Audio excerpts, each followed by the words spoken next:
And when you come into Jannah, the angels are the ones who greet you. You know when you come to the hotel in this place, you get the serviceman, he's greeting you, yeah? Your serviceman, first serviceman inside Jannah are the angels.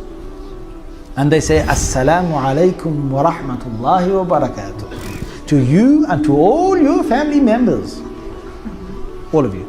Don't worry, they won't have this American accent, yeah? Just put that on. But what they will have is, they will have the language of Arabic. Everyone in Jannah will automatically speak Arabic. Everyone in Jannah, Rasulullah sallallahu alaihi wasallam said, automatically in Jannah, when you get inside, the Hadith of Bukhari, you will be like your father Adam alayhi salam, 60 foot tall. 60 foot tall, 7 foot wide. Everyone will be the size of Adam alayhi salam. Everyone will have the voice of Dawood alayhi salam. Because when Dawood alayhi salam used to sing the Psalms that Allah revealed to him, he used to sing it, and he had the most beautiful voice any human being ever had. And Allah said in the Holy Quran, in Surah Sad, that when he used to sing at-tayra mahshura, the birds used to come in their hundreds, in lines, in rows, and they used to sit right around him, and they used to all sing along with him. Even Allah said, Al-Jibal, the mountains would sing with him. If you heard his voice, your heart would melt. You know, some people have voices, subhanAllah, let them hear the best of the voice. So every person of Jannah will have that voice. Every person in Jannah will get the beauty of Yusuf alayhi salam. Subhanallah. But don't worry, there won't be any other kind of people in Jannah. Only men to women and women to men, alright? There's no other business, alright? Yusuf alayhi salam was the most handsome individual. The women cut their hands, they were blood pouring down. Even if you cut your hand, you know how painful it is. They cut it right from between the thumb and the forefinger. They cut it. There's a cut in the apple. They went straight through the skin, into the meat, right towards the bone, and they're still going. That's you in Jannah, brother. So you come inside, and the angels greet you, and you get the husn of Yusuf, and from your heart, all that hatred is taken out. And the fourth thing Rasulullah sallallahu alaihi wasallam said, every person gets what? Is what? You get the character of Muhammad sallallahu alaihi wasallam. Allah. So you're not going to hurt anyone in Jannah, don't worry. If you basically, accidentally do something, there's no accidents in Jannah, but I'm just saying, if there is, don't worry, there's no hospitals. So if you work as a doctor, you don't get no job in Jannah, don't worry. You know what I'm saying? There's no lawyers in Jannah, there's no arguments in Jannah. So if you're a lawyer, so there's nothing. No engineers, you don't have to build Jannah, it's all built for you, right? Nothing goes wrong in Jannah. Subhanallah, Prophet ﷺ said in the Sahih Hadith of Muslim, you do not even have anything coming out of your nose in Jannah. You get a cold and nothing. You got, when you wake up in the morning, you got to basically blow your nose out clean. None of that. There's no bad air in Jannah. There's no bad dust in Jannah. Jannah is perfect. The Surah Al-Dahr says that لا يرون فيها شمسا ولا زمهريرا. You will never see the sun in Jannah. There's been natural light. You'll never have a cold day in Jannah. There's no cold, there's no hot. When sometimes you feel that, on some days you come out and you feel, wow, that is nice, man. The wind is blowing just the right amount. And the sun is, on your face, just the right amount. That kind of day, that's every day in Jannah. Every day in Jannah. It never gets, and it gets better, it always gets better. So you can imagine you've come inside here, there's nothing, no one will spit in Jannah. Some guys, I can't stand them in this world when they, every time, yeah bro, we're talking about. They think it's Mr. Bad Man, It's horrible. Why are you doing that for? I mean, come on, in the Sunnah, Rasulullah said what? He said, even in masjid, if you see someone's, something come out of their mouth, or the nose, you see it, you better clean it, because, subhanAllah, what did Prophet ﷺ say? He said, this is a hadith in Bukhari, he said, Allah presented to me the actions the best of actions and the worst of actions. From the best of actions I saw, a man who will remove a harmful item from the pathway. That's the best of actions. From the worst of actions is, there's a bit of phlegm, or there's a bit of the part from the nose, mucus, inside the masjid, and people see it and they don't want to clean it. That's from the worst of actions. So no one's going to spit in Jannah. There's no toilets in Jannah. Woohoo! You can go, you can enjoy yourself, don't have to worry about the toilet. You can drink, when they drink alcohol, there's a problem of letting it all out, right? There's none of that problem.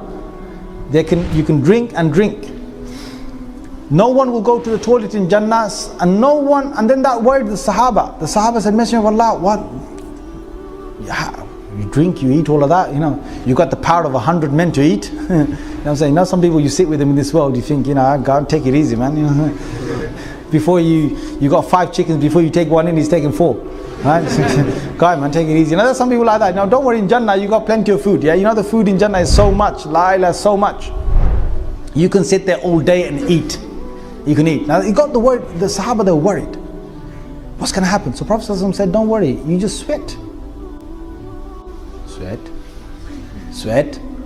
But what the sweat is, Rasulullah ﷺ said, your sweat will smell of musk. So when you sweat, it's really nice because you got nice new perfume on yourself. So she's even dying to come closer to you because you sweat. You sweat inside Jannah. In Jannah, you have your labinatun min dhahab, labinatun min fidda. You have certain houses made of pure gold. There's certain places of Jannah made of pure gold. Certain places made of pure silver. Certain places pure diamonds, pure rubies. And certain places Allah mixes them up. One brick is gold, one brick silver, one brick emerald, one brick diamond, one brick sapphire, one brick something else. Each one is different. The door of one of the palaces that you've got in Jannah is so big, it's from the earth here to our sky. And you walk inside. When you walk inside, you've got one room that leads to another room, that leads to another room, that leads to another room, and each one, you can imagine the size of these. Each room has got 70 tables of food. Each table has got 70 different plates of food. Each plate has got certain dishes, and each time they take a fruit, you know what will happen? They take a fruit, and sometimes you get a bit spoiled, right? People of Jannah, they get a bit spoiled. They eat one fruit and they say, okay, thanks, I've tasted it. They give him a fruit and it looks exactly the same. They say, hey, to the servant. You can have loads of servants. Really nice, looking good, young servants, alright? But you can't do anything with them.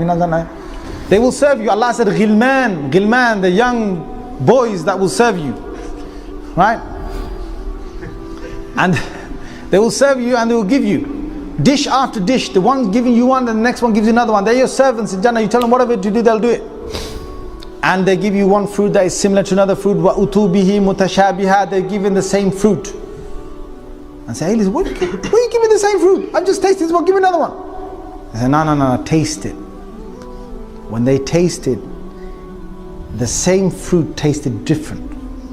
The same fruit tastes different. And some fruits, you taste them, each bite you taste, they're always different. Each bite you have is different.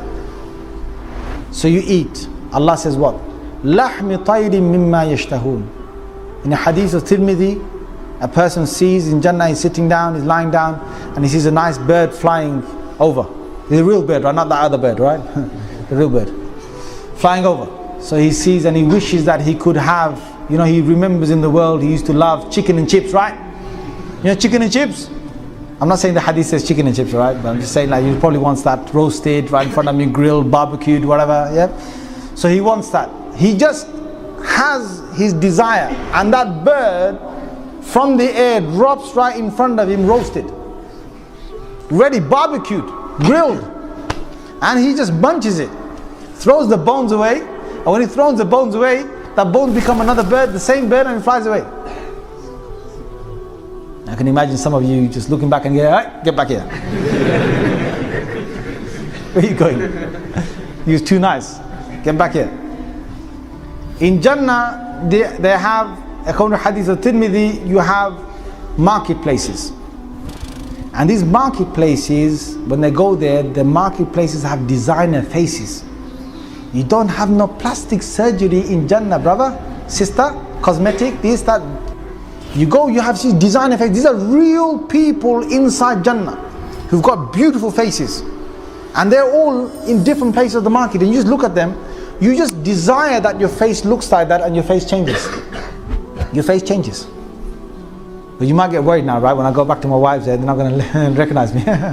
They come back home and their wives come running out to them.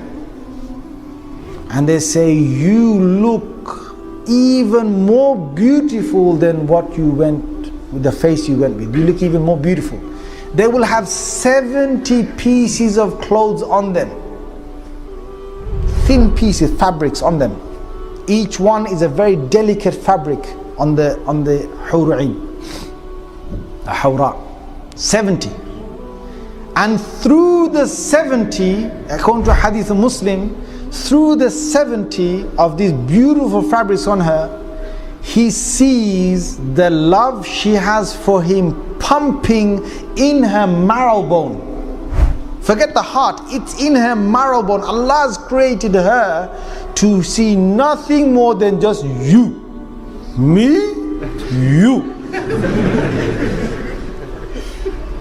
Because Allah will make her be. In fact, right now, you know, you're in this world right now. You know, the hadith says, Prophet ﷺ said, you know, when a person's wife says things to him, bad things, oh, you this, you that, you never tidy up, you do, you know, you get it from your wives. Yes, guys, nod your heads, say yes. Is he only my wife? Don't worry, she's a good person. Yeah, she's a good person. Okay, she'll be listening to this one day. You know what I'm saying? She'll be getting me back at this. But I say this to her home as well. She says bad things. Whatever. One of your wives said it. You know, Rasulullah said, he says, your hur'in in Jannah are saying, are you? Stop saying that. He's our husband as well. Our husband as well. He's in a hadith. So sometimes I tease my wife and I tell her this. I say, listen, take it easy. My wife's in Jannah saying something. My wife's in Jannah not liking it. They're not liking it. Don't say that. And she starts laughing. Right? Just to make her laugh. I really wind her up sometimes. I just make her laugh because when she gets mad at me, I just wind her up. So, you know, the women, okay, they're probably thinking, subhanallah, what are they going to get? They are going to become the most beautiful out of all your wives in Jannah. I didn't hear subhanallah from you guys.